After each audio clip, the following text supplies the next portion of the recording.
je voudrais justement nous redonner à tous un peu d'espoir en vous parlant de ce collectif d'organisation de journalistes qui, à Paris, le 16 avril, a fait une manifestation où ils étaient plus de 250 journalistes, chacun brandissant une photo d'un journaliste palestinien assassiné. Et c'est à l'occasion de cette manifestation que a été lu ce qu'a écrit un des rares journalistes palestiniens encore vivants, qui s'appelle Rami Abou Jamous et qui collabore à Orient 21. Orient 21, c'est un média en ligne créé par Alain Grèche, qui était correspondant très longtemps du Monde diplomatique. Donc je vous lis cet hommage qui a été lu le 16 avril à Paris. Mesdames et messieurs, chères consoeurs, chers confrères, amis de la vérité, de la justice et de la liberté. C'est avec une émotion profonde que je prends la parole aujourd'hui.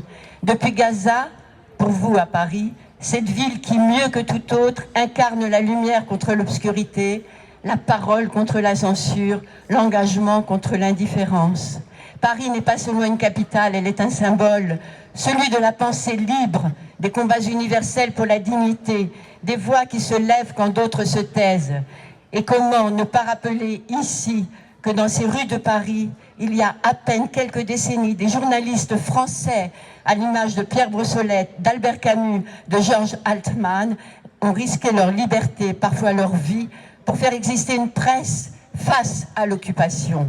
Ils tapaient leurs mots à la hâte sur des machines tremblantes, dans des caves, dans des greniers, parce que dire, c'est déjà résister, parce qu'écrire, c'est exister, parce que le silence était l'allié de la terreur.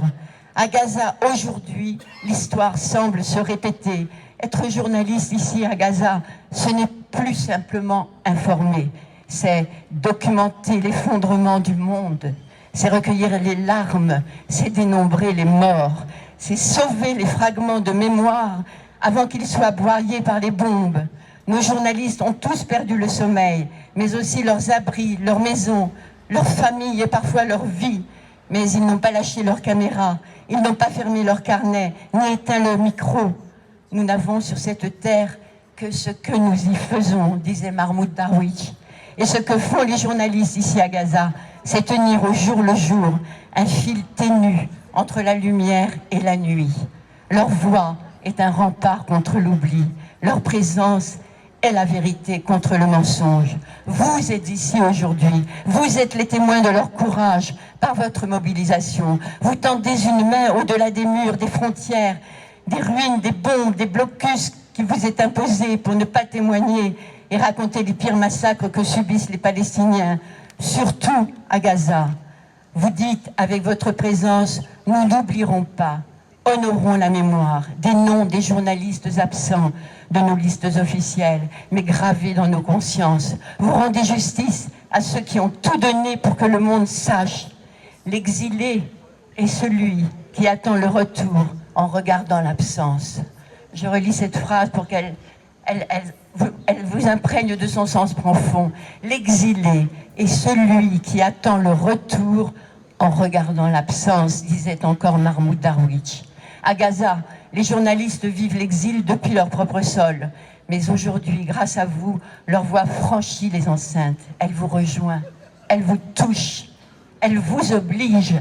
Que cette cérémonie soit plus qu'un hommage, qu'elle soit une promesse, la promesse de protéger la liberté de la presse partout où elle chancelle, la promesse de continuer à porter la parole des opprimés quand elle vacille, la promesse de faire triompher la lumière sur les ténèbres.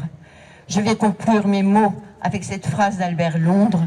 Notre métier n'est pas de faire plaisir, ni de faire tort. Il est de porter la plume dans la plaie. Et à Gaza, la plaie est vive, mais la plume est toujours là.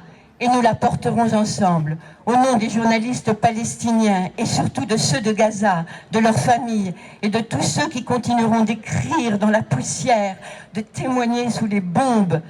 Je vous adresse ma gratitude la plus sincère et la plus fraternelle. Vous êtes la voix des sans-voix, vous êtes la mémoire de l'amnésie, et ensemble, nous continuerons. Bravo.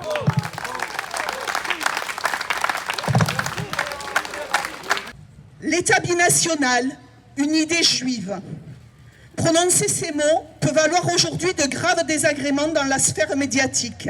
Dites État binational, mot d'ordre antisioniste par nature, et vous courez le risque d'être accusé d'antisémitisme.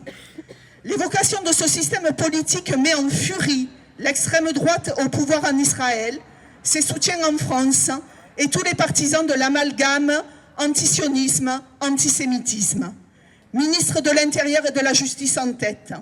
Voilà pourtant un immense paradoxe, car l'État binational est une idée juive.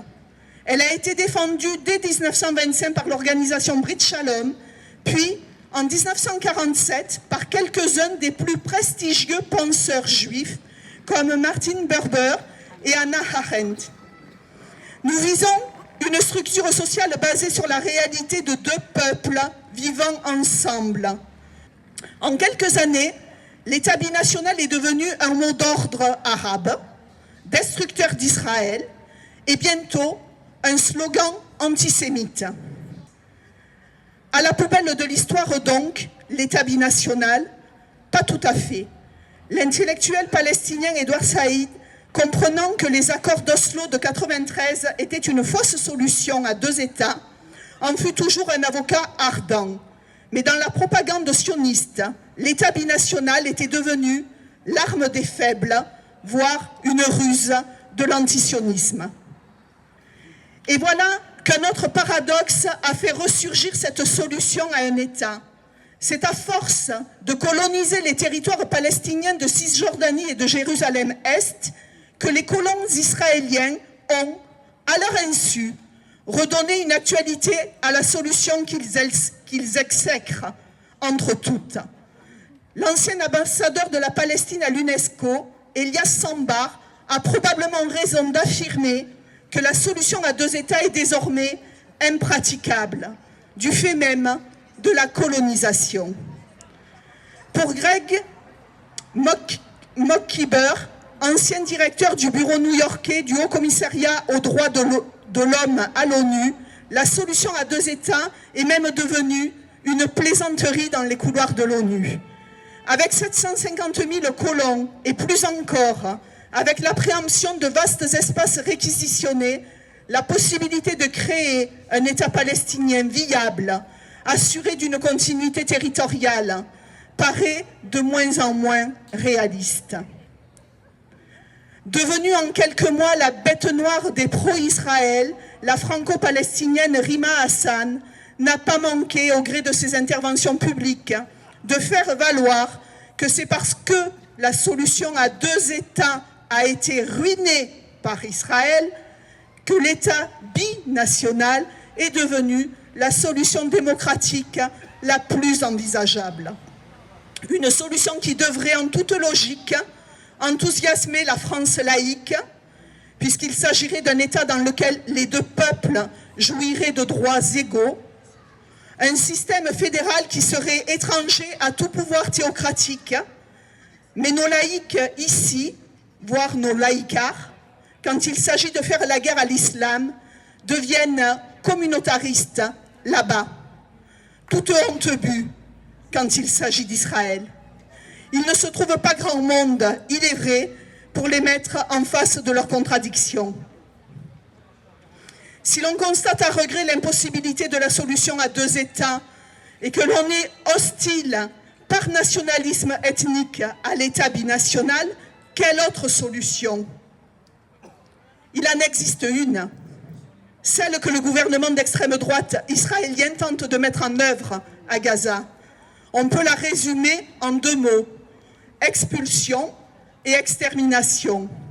Tandis que le gouvernement israélien, bien aidé par Donald Trump, met en œuvre méthodiquement sa solution à un État, de la mer à la rivière, qui conduit à un système d'apartheid officiel dans l'héritage raciste de l'Afrique du Sud d'avant Mandela. Les dirigeants israéliens ont d'ailleurs tout prévu, même le cadre institutionnel de l'apartheid. N'est-ce pas le sens de la loi de juillet 2018 qui a proclamé Israël État-nation du peuple juif? Selon cette définition, la démocratie a disparu et les derniers droits des Palestiniens, y compris ceux qui ont aujourd'hui la nationalité israélienne, sont menacés. Un système réellement laïque et démocratique ne devrait plus connaître de référence nationale ou binationale, mais uniquement des citoyens égaux en droit, quelle que soit leur religion ou leur origine ethnique, dont toute mention disparaît des papiers officiels. C'est la solution que tous les républicains devraient défendre. Mais nous sommes là dans un rêve proche du délire, quand la réalité est déterminée par un gouvernement fascisant qui tente d'annexer la Cisjordanie et qui extermine à Gaza. Ajoutons que l'évocation des grandes figures de la pensée juive que sont Martin Buber et Hannah Arendt ne gêne pas les dirigeants israéliens actuels qui les détestent quand ils les connaissent. C'est toute la contradiction entre la culture juive et le sionisme. Une contradiction qui explique que Netanyahou peut, sans scrupule, s'acoquiner avec quelques-uns des pires antisémites de la planète.